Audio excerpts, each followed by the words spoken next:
Hello everyone, welcome to study by minutes.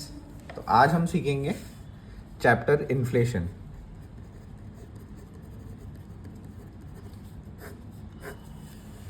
तो first of all, inflation क्या है? जब एक प्राइस, एक कमोडिटी या एक गुड्स का जब प्राइस बढ़ता है to respect to previous year, तो उसको हम बोलते हैं इन्फ्लेशन। ओके। और इन्फ्लेशन और एक होता है डिफ्लेशन। डिफ्लेशन क्या होता है? जब कंसिस्टेंट डिक्रीज हो जाता है एवरेज प्राइस का, उसे हम डिफ्लेशन बोलते हैं। तो ये दो टर्म्स पहले हम सीखेंगे, what is inflation and what is deflation. एक इन्फ्लेशन का, रेट ऑफ इन्फ्लेशन का एक फॉर्मूला होता है। रेट ऑफ इन्फ्लेशन वो क्या होता है? Price level which we denote as X, ये करंट जो आज का चल रहा है, minus price level of previous year, this is x minus one, previous year का, upon price level of previous year into 100। ऐसे हम निकालते हैं रेट ऑफ इन्फ्लेशन। अब मैं एक एग्जांपल से समझाता हूँ। सपोज करें आज जो मिल्क का प्राइस है that is 50 rupees. In 2021 milk price है 50 rupees and in 2022 milk price हो जाता है 60 rupees. So rate of inflation कैसा होगा? 60 that is today, x minus 50 पहले का, अपॉन 50 इंटू 100 विच बिकम्स 20%.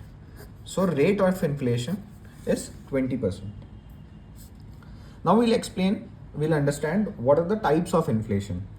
तो पहला होता है creeping inflation. Creeping inflation. So what is creeping inflation? जब जो inflation होता है वो एक slow pace में होता है, slow pace. Suppose 2% in an year. So इसे हम बोलते हैं creeping inflation. Then comes trotting inflation. What is trotting inflation? जब यही slow pace से ज़्यादा, थोड़ा ज़्यादा, I mean creeping inflation से थोड़ा ज़्यादा हो जाता है, then it becomes trotting inflation. For example, 4% in an year. Then third आता है galloping inflation. गैलोपिंग इन्फ्लेशन क्या होता है? जब इन्फ्लेशन बिकम्स मोर देन 20%, तो इसे और मोर 20% और मोर इन एन ईयर, ये गैलोपिंग इन्फ्लेशन हो जाता है।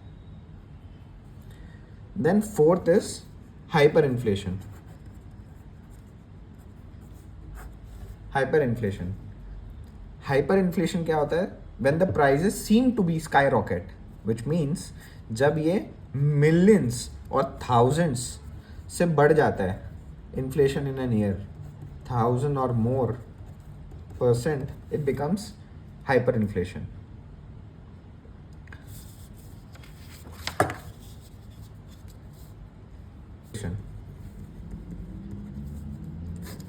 Deflation. So what is deflation? जब इकोनॉमी में पहला कॉन्ट्रैक्शन आता है, फर्स्ट कॉन्ट्रैक्शन आता है, second, aggregate prices of the economy falls from the previous year. Prices falls from the previous year. And third, it is expressed in negative sign. Negative sign. Or when the inflation drops below 0%, it is known as deflation.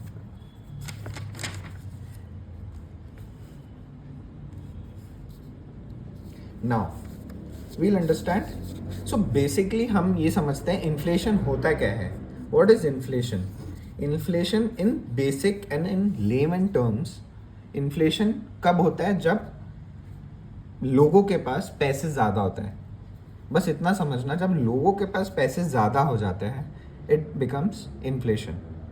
ठीक है. अब इसमें दो types होता है. जब money increases, in the market, it is known as inflation. So now there are two types. One is demand pull inflation. What is demand pull inflation? When the demand is high for a product and the supply is low. What is DNS? Demand. D is demand and S is supply. When the demand is high for a product and the supply is low, the prices of the product increases. P is price. So when the demand is high, लोगों में demand बहुत ज़्यादा है but उतना supply हो ही नहीं रहा है, उतना बन ही नहीं रहा है, तो व्हाट हैपेंस, प्राइस इंक्रीज हो जाता है. So what are the causes of demand pull inflation? First there is, what are the causes? पहला, increase in the money supply. MS is money supply. There is money supply, बहुत ज़्यादा money supply हो रहा है. दूसरा, government expenditure जो है वो इंक्रीज हो रहा है, गवर्नमेंट एक्सपेंडिचर इंक्रीज हो रहा है. तीसरा, tax cuts. There is tax cut in the economy और when the government reduces the taxes. So these are the causes of demand pull inflation. Simply इसमें क्या हो रहा है, मनी ज़्यादा हो रहा है, अगेन इन्फ्लेशन हो रहा है. गवर्नमेंट एक्सपेंडिचर, गवर्नमेंट मार्केट में पैसे बढ़ा रही है, एक्सपेंडिचर ज़्यादा कर रही है, अगेन पैसा ज़्यादा हो रहा है, इन्फ्लेशन, डिमांड पुल इन्फ्लेशन बढ़ा रहा है. टैक्स कट, जब टैक्स कटता है तो लोग ऑब्वियसली ज़्यादा चीज़ों में ज़्यादा अपना एक्सपेंडिचर, मनी जो इकोनॉमी में है वो ज़्यादा देते हैं, विच अगेन क्रिएट्स इन्फ्लेशन. पहला is demand pull inflation. Second is cost push inflation. What is cost push inflation? Cost push inflation. When the cost of raw materials and other inputs rises. Cost of what? Raw materials. Cost of raw materials rises and other inputs rises. This results in inflation.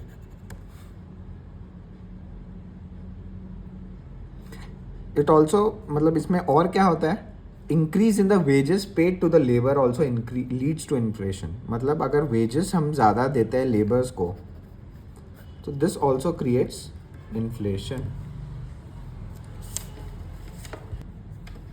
So what are the causes of cost push inflation? What are the causes of cost push inflation? Firstly, there is depreciation of Indian rupee.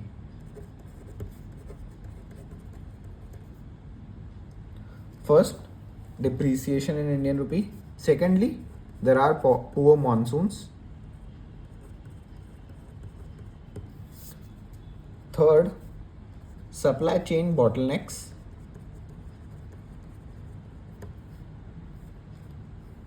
And fourth, increase in indirect taxes.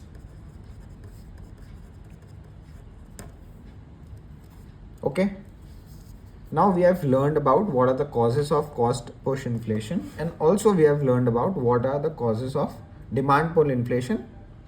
Now we'll learn what is the cause, what is the real cause of inflation.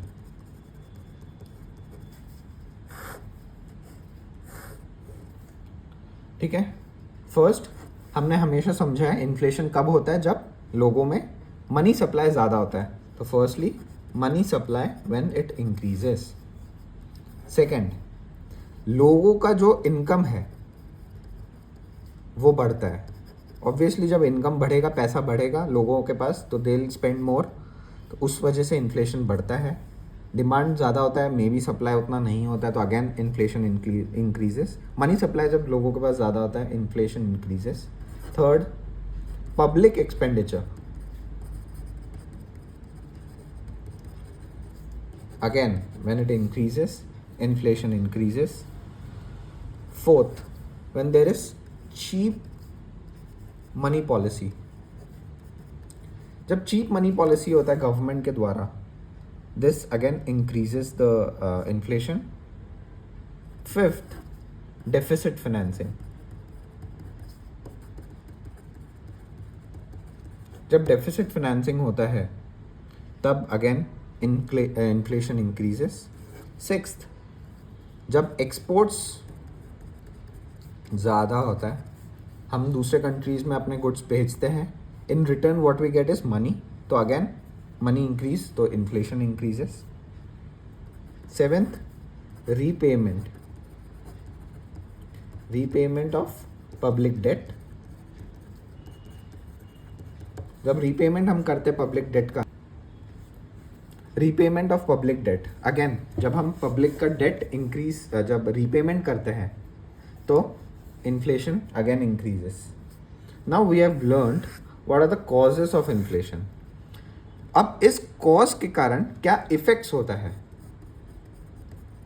वो हम समझेंगे. Effects of inflation. पहला, when inflation increases, purchasing power of people decreases. Inflation बढ़ता है, cost बढ़ता है goods का, तो क्या होता है, जो लोग वही चीज़ जो 10 रुपये में मिलता है आज वो 15 रुपीज़ है, तो उनका purchasing power of people decreases. Second, जब इन्फ्लेशन बढ़ता है, ऑब्वियसली पैसा जब बढ़ता है तो हाउस होल्ड सेविंग्स क्या होगा, इन्फ्लेशन बढ़ेगा, परचेजिंग पावर कम होगा, तो हाउस होल्ड सेविंग्स क्या होगा, ऑब्वियसली बढ़ेगा. हमारे पास पैसे बचेंगे, हम स्पेंड ही नहीं करेंगे, तो हाउस होल्ड जो सेविंग्स है वो बढ़ेगा. जब माइल्ड इन्फ्लेशन बढ़ेगा तो डिमांड उस वजह से क्या होता है, बढ़ता है. एंड जब इन्फ्लेशन ज़्यादा हो जाता है देन सप्लाई कम हो जाता है. Then what happens when inflation increases, जो fixed income group, what are fixed income groups, like pensioners, जब इन्फ्लेशन बढ़ता है पेंशनर्स को it creates a problem.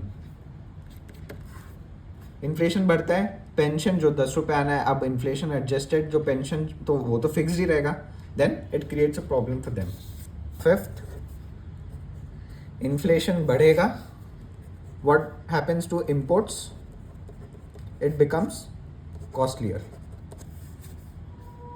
Sixth, inflation increases, what happens, exports also increases.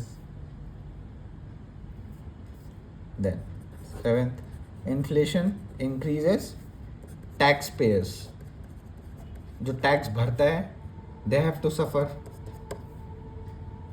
Then inflation increases, what happens, growth, mild inflation, not for inflation, this is for mild inflation. When mild inflation, it is said that it happens when mild inflation happens, growth जो होता है वो अच्छा होता है, it is good for the growth of the economy. And ninth, when inflation increases, government spending, government की जो spending होती है, it also increases. Now we'll understand what are the measures of inflation. How can we measure inflation? First is WPI, which is wholesale price index. So what is wholesale price index? It measures the overall changes in the price of the goods at the wholesale level before they are sold at the market or in the retail stores directly to the consumers. It does not allow for services. So it does not account for services. When the goods are sold in the market in the bulk, it is known as at the wholesale level. Then who releases it? It is released by the Office of Economic Advisor, by the Ministry of commerce and industry,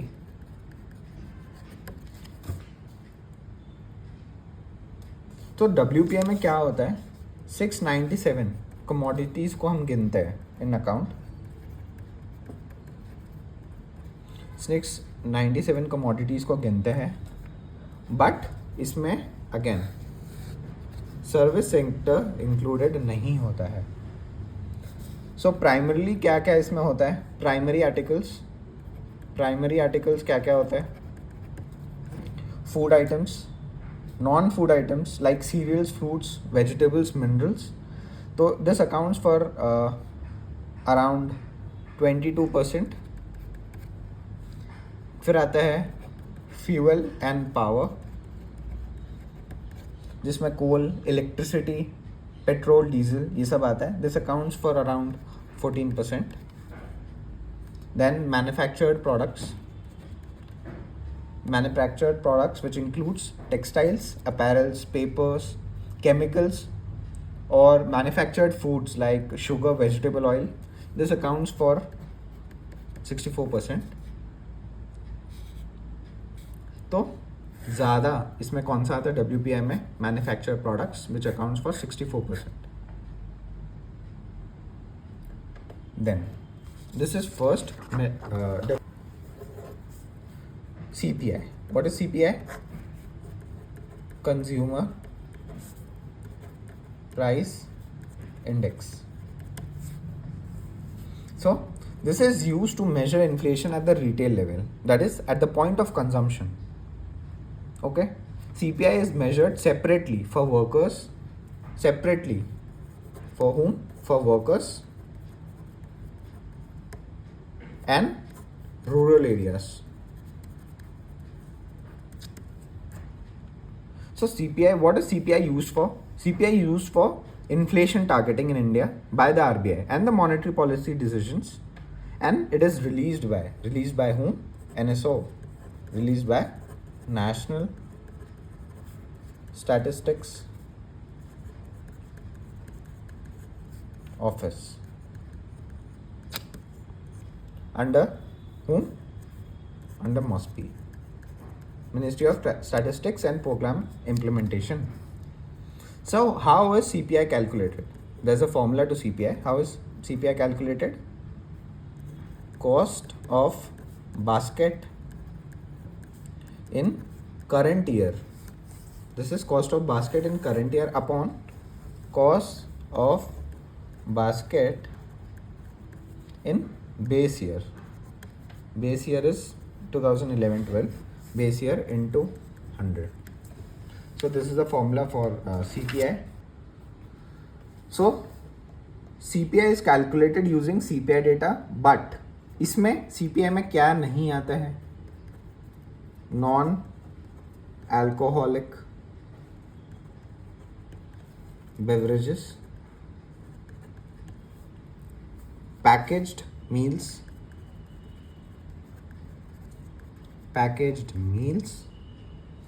पान,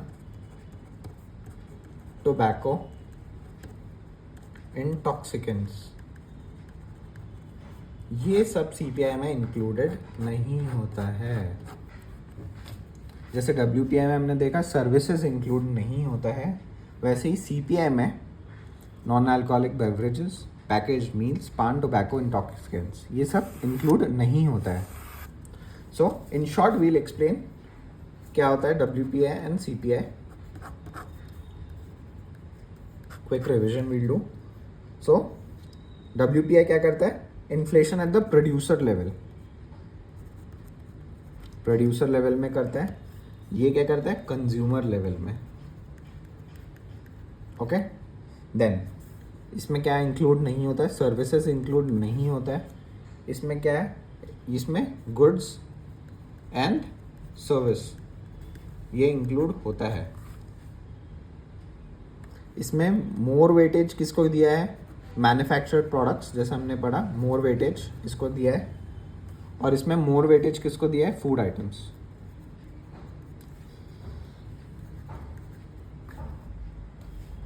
ठीक है, ये हमने समझ लिया in short. Then एक और important cheese, CPI includes what? Indirect taxes, whereas WPI does not include indirect taxes. Okay, then we'll understand what is GDP deflator. What is GDP deflator? GDP deflator is actually the ratio of the value of the goods and services, final goods and services, that a country produces domestically during a particular year.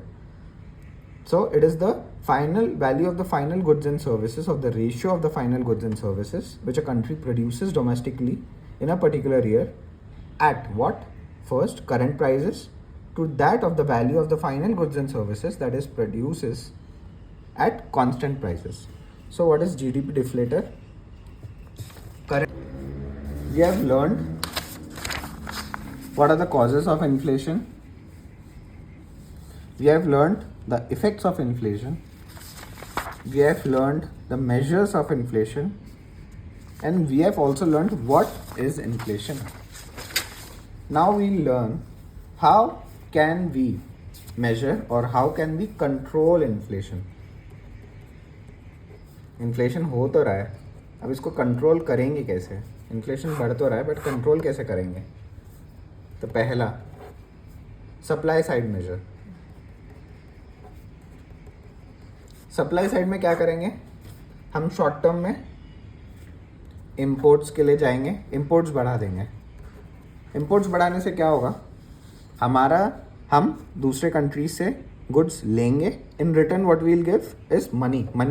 हमको इन्फ्लेशन अगर control करना है तो money जो है वो हमारे कंट्री से कम करना होगा.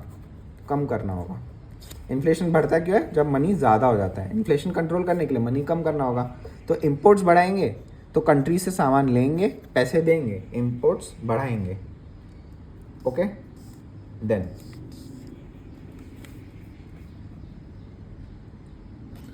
सेकेंड, अगर short term in cost side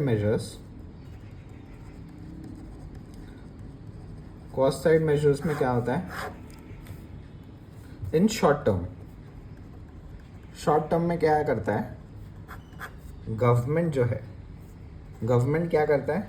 tries to reduce the production cost. Production cost जो है उसको रिड्यूस करने की कोशिश करते हैं. How? By reducing what? Indirect taxes जो है वो गवर्नमेंट रिड्यूस करता है, तो प्रोडक्शन कॉस्ट जो है वो रिड्यूस हो जाता है. तीसरा, डिमांड साइड मेजर्स.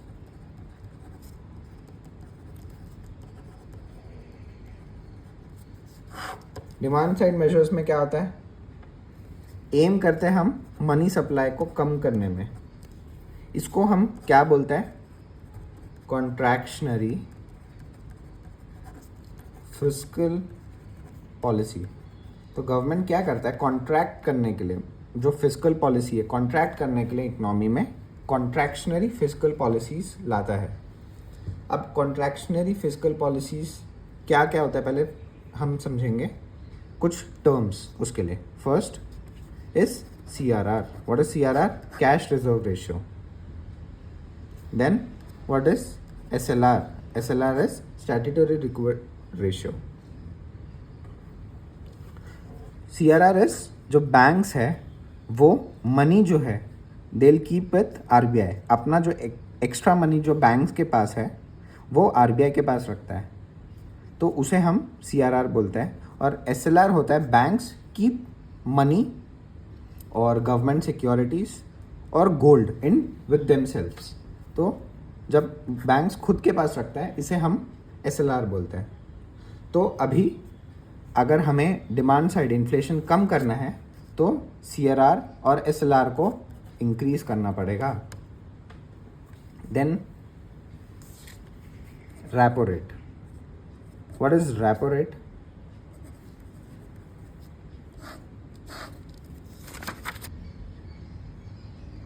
सो रेपो रेट, जब banks give money to RBI, जो RBI पैसा लेता है, banks in terms get interest, तो इसे हम रेपो रेट बोलते हैं. और वैसे ही जब RBI पैसा रखता है बैंक्स के पास, उसे रिवर्स रेपो रेट बोलते हैं. तो reverse repo rate and repo rate को इंक्रीज करना पड़ेगा इन्फ्लेशन कम करने के लिए.